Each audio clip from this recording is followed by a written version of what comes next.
우리가 살다 보면 중요한 선택을 해야 할 때가 생깁니다. 그럴 때 혼자서 선택하기보다는 누군가의 충고를 들을 때가 많습니다. 잘못된 충고를 들으면 인생에 큰 위기가 생기기도 하지만 제대로 된 충고를 들으면 인생에 큰 기회가 생기기도 합니다.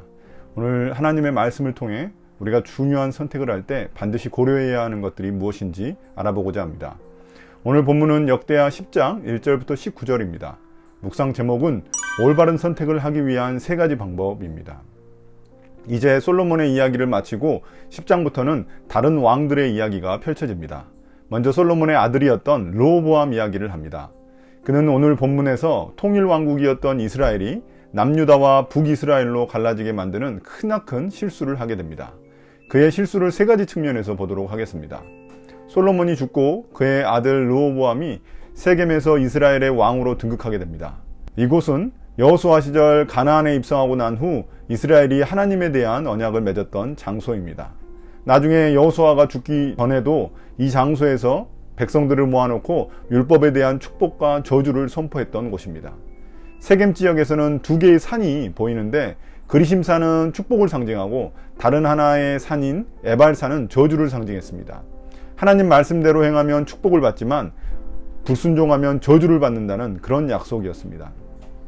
그런 장소에서 르호보암이 왕에 오른 것은 아버지 솔로몬과 할아버지 다윗의 길을 걷겠다는 약속을 의미했습니다. 그런데 그는 순종의 길이 아닌 불순종의 길을 걸었습니다. 아버지의 죄를 동일하게 지었습니다. 아버지 솔로몬은 앞에서 보여준 하나님을 향한 그 초심에서 이탈해 시간이 갈수록 우상 숭배와 수많은 죄악을 저질렀습니다. 그중 하나가 건축 사업을 워낙 많이 하다 보니 원래는 이방인 노예들만 이 노동력으로 사용했었는데 나중에는 이스라엘 사람들도 강제 노동을 시켰다는 것입니다. 건축을 많이 하려다 보니 돈도 부족하니까 백성들에게 세금도 많이 걷었습니다. 이런 아버지의 죄악 때문에 여로보암이라는 자가 북쪽 지파들 대표로 이에 대해서 항의를 표시했습니다. 사들에 보면 그들의 요구는 중노동과 무거운 멍에 세금을 가볍게 해달라는 것이었습니다. 그렇게만 해주면 백성들은 새로운 왕 르호보암을 잘 섬기겠다고 했습니다. 이에 대해서 르호보암은 즉답을 피하고 3일 후 다시 찾아오라고 말합니다. 여기서 르호보암의 문제가 하나 드러납니다. 그는 신중한 것처럼 보였지만 현실을 전혀 파악하지 못하고 있었습니다.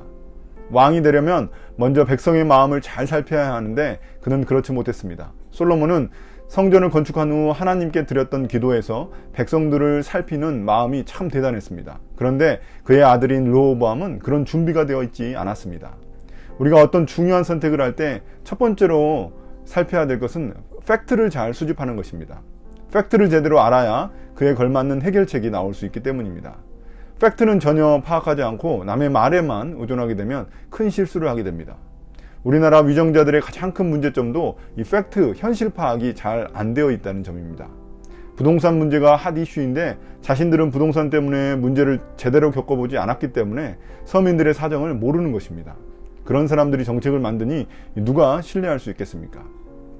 다시 성경으로 돌아와 르호보암은 그 문제를 먼저 원로들에게 물어봅니다.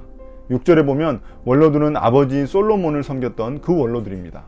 그러니 아버지의 좋은 모습, 안 좋은 모습을 모두 보았을 것입니다.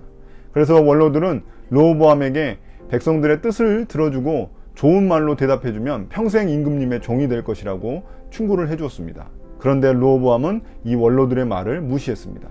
대신 자신과 함께 자라고 자신과 가까웠던 젊은 신하들에게 다시 물었습니다.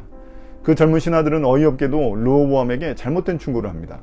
오히려 아버지보다 더 강한 왕임을 드러내기 위해서 백성들에게 더 무겁게 멍에를 메우고 말 안 들으면 아버지보다 더 강하게 벌을 내리라고 말합니다.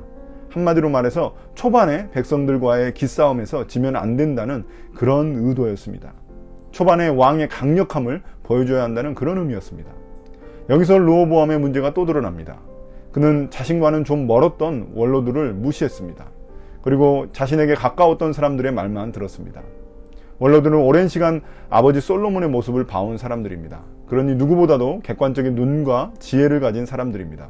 그런데 그는 그들의 말을 무시하고 자신에게 유리한 말을 할 가능성이 높았던 젊은 대신들의 말을 들었습니다. 여기서 우리가 중요한 선택을 할 때 고려해야 할 2번째 요소를 발견할 수 있습니다. 나랑 가까운 사람들의 말을 듣기보다는 보다 객관적인 판단을 해줄 사람의 말을 들어야 한다는 것입니다. 가까운 사람들이 자신을 더 위해 줄 것 같지만 오히려 자신들의 판단을 왜곡시킬 위험성이 더 큽니다. 교회도 회사도 심지어 나라도 마찬가지입니다. 특히 리더의 위치에 있는 사람들은 가까운 사람들의 말만 들으면 안 됩니다. 중요한 판단이 미칠 영향력이 크기 때문에 다른 사람의 말을 반드시 들어봐야 합니다. 경험이 많고 이해관계가 엮이지 않아서 객관적으로 이야기해 줄 사람을 찾아봐야만 합니다. 다시 성경으로 돌아가서 젊은 신하들의 말을 좋다고 여긴 르호보암은 3일 후 찾아온 백성들에게 그대로 대답했습니다. 백성들의 요구를 들어주지 않았고 더 무거운 멍에를 메우고 말 안 들으면 쇠채찍으로 치겠다고 말했습니다. 이에 북이스라엘 사람들은 다윗 가문을 버리겠다고 말합니다. 다윗 가문에서 나온 왕을 인정하지 않겠다는 것입니다. 결국 이로 인해 나라는 갈라졌고 북이스라엘은 자신들의 대표였던 여로보암이 왕에 오르게 됩니다. 여기서 우리는 르호보암의 세 번째 문제를 발견하게 됩니다. 세 번째가 제일 중요합니다. 그는 하나님의 뜻을 분별할 지혜가 없었습니다. 다시 말해서 자신이 듣고 싶은 말만 들었지 하나님의 말씀에는 순종하지 않았습니다. 15절에 그 증거가 나옵니다. 하나님께서 일이 이렇게 뒤틀리도록 시키셨다고 말합니다. 다시 말해서 하나님의 개입이 있었다는 말입니다. 그가 백성들의 말을 듣지 않았던 것은 겉으로 보기에는 그의 어리석음의 결과였지만 그것은 이스라엘에 대한 하나님의 심판이었습니다. 이스라엘이 하나님의 뜻을 따르지 않고 불순종한 일에 대한 심판이었습니다. 내가 듣고 싶은 것만 듣는 것과 내 뜻대로 행하고자 하는 것은 전혀 차이가 없는 말입니다. 아담과 하와의 타락도 결국 자신들이 듣고 싶었던 뱀의 음성만 들었기 때문에 일어난 일입니다. 우리의 죄성도 듣고 싶은 것만 듣고 하고 싶은 것만 하는 것으로 드러나게 됩니다. 포로귀환 공동체에게 르호보암의 이런 선택은 매우 뼈저리게 아픈 것이었습니다. 현재 그들이 내부적으로 사마리아 사람들과 겪는 그 갈등의 첫 시작이 여기서부터 시작됐기 때문입니다. 느헤미야를 보면은 북이스라엘의 후예였던 사마리아 사람들이 예루살렘 성전을 지을 때부터 방해를 했었습니다. 이스라엘이 한 마음을 가지고 한 신앙으로 정말 똘똘 뭉쳐야 되는데 사마리아와의 갈등은 참 그들에게 힘든 경험이 되었습니다. 다시는 이런 결정을 하지 않기 위해서는 남북으로 갈라진 시점을 다시 살펴보아야만 했습니다.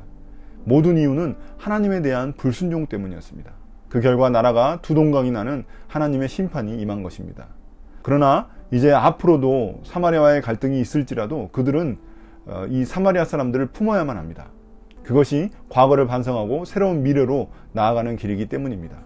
이런 점에서 예수님이 세겜성에서 사마리아 여인을 만난 것은 참 놀라운 일입니다. 그 당시 유대인들은 이 사마리아 성을, 사마리아 지역을 지나가지 않았습니다. 그곳이 부정한 곳이라고 생각했기 때문입니다. 그렇지만 예수님은 그곳을 통과해서 사마리아 여인을 만나게 됩니다. 예수님이 그들이 기다리신 왕이라는 것을 이 장면을 통해 우리가 또 한번 확인할 수 있습니다. 예수님은 사마리아를 품으시고 진정한 온 이스라엘이 되게 하셨습니다. 오늘 르호보암의 예를 통해 올바른 선택에 필요한 세 가지를 살펴보았습니다. 첫째, 내가 처한 상황을 정확히 파악해야 합니다. 둘째, 경험이 많은 사람으로부터 객관적인 충고를 들어야 합니다. 셋째, 하나님의 말씀을 분별할 수 있어야 합니다. 중요한 선택의 순간 듣고 싶은 것만 듣는 우리가 되지 않기를 바랍니다. 하나님의 말씀을 듣고 분별하는 우리가 되길 바랍니다. 오늘 묵상을 마치겠습니다. 감사합니다.